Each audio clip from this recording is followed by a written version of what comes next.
Rowshan TV. একদিন একটি মুরগি বনে খাবারের খোঁজে যাচ্ছিল। হঠাৎ সে দেখতে পায় তার সামনে একটি ঈগল। তাকে দেখে মুরগি পালাতে থাকে। ঈগল মুরগিকে ধরার চেষ্টা করে। তখন মুরগি বলে, কি ঈগল ভাই, তুমি আমাকে ধরার চেষ্টা করছো কেন? না না না না, আজ আমি তোকে কোথাও যেতে দেব না। আমি তোকে আজ খাবো। আহাহাহাহা। এইসব তুমি কি বলছো? তুমি জানো না এই বনে কেউ অন্য কারো প্রাণ নিতে পারে না? তুমি বাঘের হুকুম অমান্য করছো কিভাবে? তোমার তো সাহস কম না? যাও এখান থেকে, এই মুহূর্তে যাও বলছি। আবার বলে কিনা আমাকে খাবে। আরে রাখ তোর বাঘ আর টাক। আমি যে তোকে খাবো তা কি করে বাঘ জানবে? তুই যদি মারা যাস তাহলে বাঘ কিভাবে জানবে আর কিভাবে বিচার করবে শুনি? আরে কেউ কে আছো? কেউ আমাকে বাঁচাও না, না হলে যে এই ঈগল আমাকে খেয়ে ফেলবে। কেউ কে আছো? দয়া করো, আমাকে সাহায্য করো। ওরে আল্লাহ রে, এই ঈগল তো আমাকে এক্ষুনি খেয়ে ফেলবে। এই বনের সব পাখিরা কোথায় গেলে? কেউ কে আছো নাকি? আমাকে একটু সাহায্য করো। হতচ্ছাড়া পাখিরা না জানি কোথায় গিয়ে সব লুকিয়ে আছে। ওরে আল্লাহ রে। কেউ আসবে না আজ এই বনে। আমি তোকে খাবো। আজ আমার হাত থেকে তোকে কেউ বাঁচাতে পারবে না। এই বলে যেই না ঈগল মুরগিকে খেতে যাচ্ছিল, তখন সেখানে ইতি চলে আসে। আর ইতিকে দেখে ঈগল পালিয়ে যায় আর বলতে থাকে, ওরে বাবা রে বাবা, এ তো দেখি মানুষ।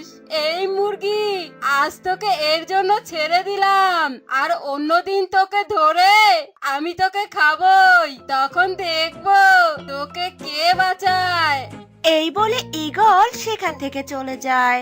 আর ইতি মুরগিকে বলে, কি গো মুরগি, ওই ঈগল তোমাকে খেতে চাচ্ছিল বুঝি? হ্যাঁ, ওই পাজি ঈগলটা আমাকে খেতে চাচ্ছিল। তুমি যদি সময় মতো না আসতে তাহলে যে আজ কি হতো কে জানে। তুমি না আসলে আজ আমাকে মেরেই ফেলতো। তুমি সাবধানে চলাফেরা করবে তো? আমি তো সাবধানে চলাফেরা করি, কিন্তু ঈগল বলেছে আমাকে যদি কখনো একা পায় তাহলে আমাকে খেয়ে ফেলবে। আমি যে এখন কি করব কিছুই বুঝতে পারছি না। তুমি কি আমায় একটু সাহায্য করতে পারবে? হ্যাঁ? আরে তুমি কোনো চিন্তা করো না, তুমি গিয়ে বাঘের কাছে ঈগলের নামে নালিশ করে আসো।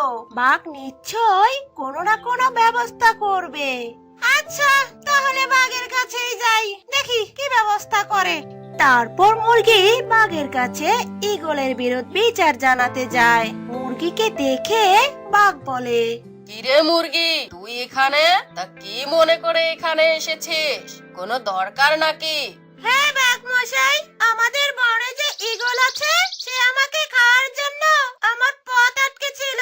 তবে সময় মতো ইতি চলে আসার কারণে আমার প্রাণ বেঁচে যায়। কিন্তু সে আমাকে হুমকি দিয়ে গেছে যে আমাকে খাবেই খাবে। একমাত্র আপনিই পারেন আমার জন্য কিছু করতে। করুন না বাঘ মশাই, কিছু একটা করুন, দেখুন আমার জীবনটা বাঁচাতে পারেন কিনা। তুই এইসব কি বলছিস? তুই ঈগলকে বলিসনি যে এই বনে পশু পাখিদের প্রাণ নেওয়া নিষেধ? হ্যাঁ বাঘ মশাই, আমি তো বলেছিলামই, কিন্তু সে আমার কোনো কথাই শুনেনি। উল্টো আরো আমাকে কি বলে জানেন? তোকে খাবোই খাবো।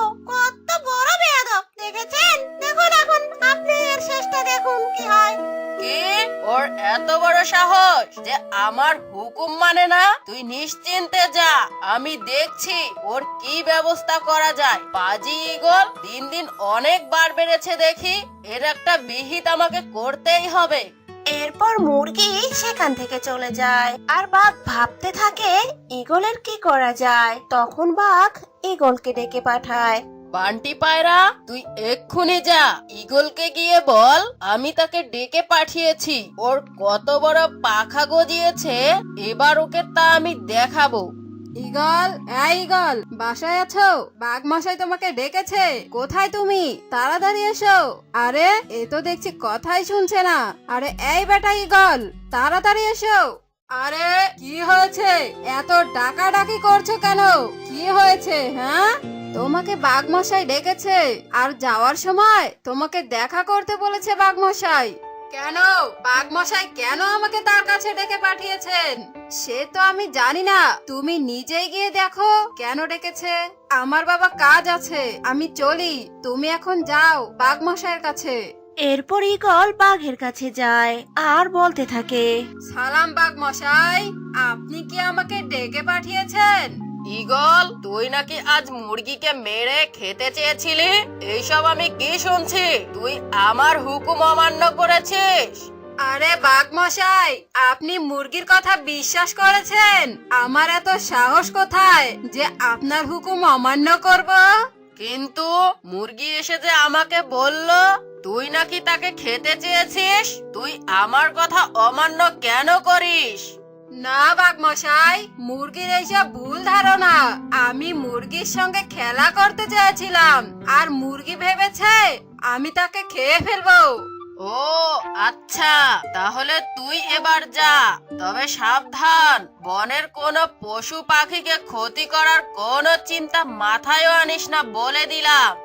এরপর ঈগল সেখান থেকে চলে যায়। অন্যদিকে বনে থাকতো এক শিয়াল। শিয়াল অনেক ক্ষুধার্ত ছিল, তাই সে বনে খাবার খুঁজতে যায়। আর বনে যেতেই শিয়ালের সাথে ঈগলের দেখা হয়। ঈগলকে দেখে শিয়াল বলে, কিরে ঈগল, কোথায় যাচ্ছিস?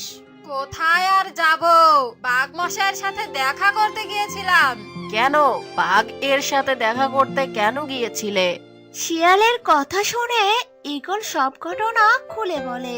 সব শুনে শিয়াল বলে, আরে আমার সামনে ওই বাঘের কোনো কথাই বলিস না। ওই বদমাইশ বাঘের জন্য আমার না খেয়ে থাকতে হয়। আমি শিয়াল হয়েও কোনো পশু পাখিকে খেতে পারি না। কি নিয়ম দিয়েছে ওই বাঘ যে বনের পশু পাখিকে খাওয়া যাবে না? এটা কোনো নিয়ম হলো? আমি যদি রাজা হতাম তাহলে এমন নিয়ম আমি কখনোই বানাতাম না। আমি বলি কি শিয়াল, তুমি ওই বাঘকে মেরে ফেলো। মেরে এই বনের রাজত্ব তুমি করো। আরে আমি কি আর পারবো নাকি ওই বাঘকে মারতে? কেন পারবেন না? এই বনে রাজত্ব করার মতো গুণ আপনার মাঝে আছে। আর আপনি বাঘের দিক থেকে কোন দিক থেকে কম শুনি? আপনার কত বুদ্ধি! তাই নাকি ঈগল? তাহলে তুই বাঘকে বল আজ আমি এই বনে রাজত্ব করব। আর সে যদি এটা না মানে তাহলে আমি এই বনে তাণ্ডব শুরু করব। আর আমার সাথে সে যদি লড়াই করতে আসে তাহলে আমি তাকে মেরে ফেলবো। তা ঈগল, তুই এইসব কথা বাঘকে বল। শিয়ালের কথায় ঈগল বাঘের কাছে যায় আর বলতে থাকে, বাঘমশাই, বাঘমশাই, আপনি এখনো শোনেননি যে শিয়াল এখন থেকে এই বনে রাজত্ব করবে? কি কি বলিস এইসব? হ্যাঁ বাঘমশাই, শিয়াল বলেছে আপনি যদি ওর কথা না মানেন তাহলে সে আপনাকে মেরে ফেলবে। এই কথা শুনে বাঘ ভীষণ রাগ করে আর শিয়ালের সাথে দেখা করার জন্য রওনা দেয়। আর শিয়ালকে গিয়ে বলে, কিরে শিয়াল, তোর এত বড় সাহস, তুই আমার রাজত্ব কেড়ে নিতে চাস? আরে তোকে এই বনের রাজা হিসেবে আমি মানি না। তোর এই বনে রাজত্ব করার কোনো যোগ্যতা নেই। কি তুই আমার যোগ্যতা নিয়ে কথা বলিস? এইভাবে তারা ঝগড়া করতে থাকে। ঝগড়া করতে করতে এক পর্যায়ে তারা লড়াই করতে শুরু করে। এমন সময় সেখানে ইতি চলে আসে। এই তোমরা দাঁড়াও, এইসব কি করছো তোমরা? তোমরা ঝগড়া করছো কেন? আরে এ কোথা থেকে এলো? ওই তুমি আমার মাঝে কথা বলছো কেন? আজ তো একে আমি মেরেই ছাড়বো। এই শিয়াল, তুমি চুপ করো। ঝগড়া করে কি হবে? তুমি তো বাঘের সাথে লড়াই করছিলে। তুমি যদি মারা যেতে তাহলে তো আর কেউ বেঁচে থাকতে না। তাহলে এমন লড়াই করে লাভ কি? আর বাঘ মশাই, আপনিও এইসব কি করছেন? আপনার তো বয়স হয়েছে। আপনি লড়াই করতে গিয়ে যদি মারা যেতেন তাহলে তো আপনার রাজত্ব জীবন দুটোই যেত। তাহলে লড়াই করে লাভ কি? একটা কথা মাথায় রাখবেন, সব সময় লড়াই করে সমস্যার সমাধান হয় না।